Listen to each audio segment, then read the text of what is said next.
So I'm reading through 2 Samuel, and the Ark of the Covenant is on its way back to Jerusalem. And of course, God has already given instructions on how to deal with it, how to transport it, like all of the things. God has already given instructions about it, right? So the descendants of Abraham are bringing it back. Now, the descendants of Abraham are God's people. They know how to deal with it. What is supposed to happen is the Levites are supposed to carry it. Well, these people said, well, not like, see, what it'd be easier, see, on my back, because, you know, my back be hurting.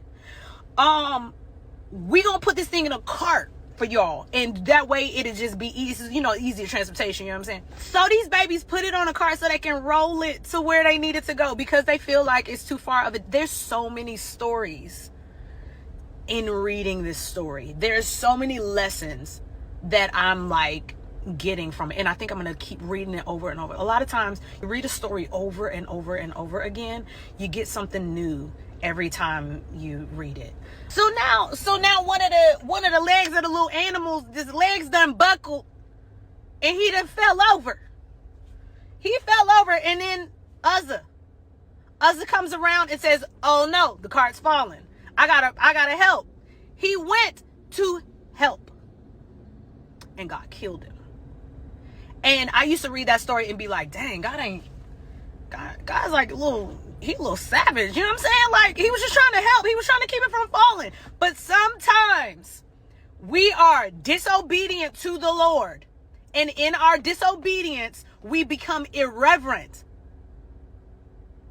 The Bible says that Uzzah died because of error.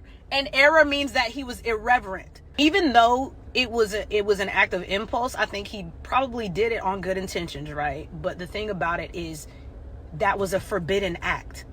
Like, that was something that was forbidden, and he did it anyway.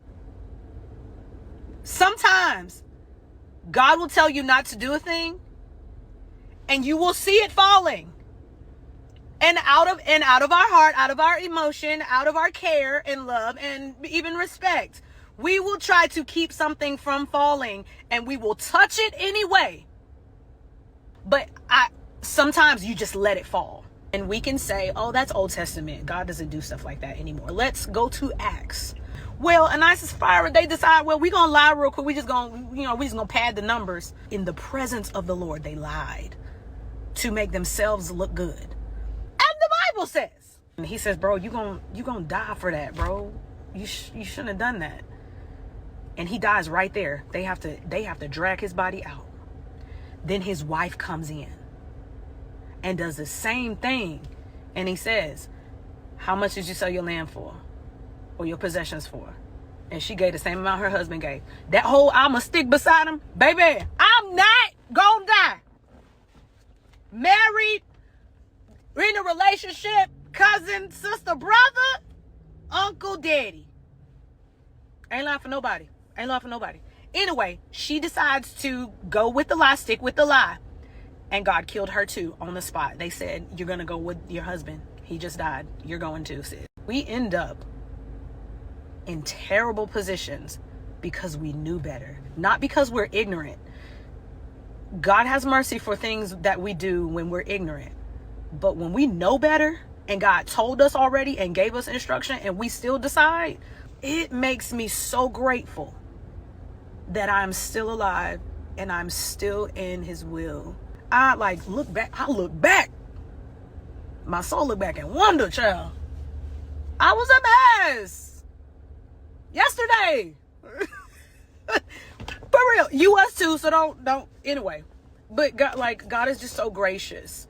And it also gives me a deeper sense of gratitude. It gives me also a deeper sense of reverence and a reminder that God is so holy. And I don't want to get so familiar with the things of God that I disobey trying to help.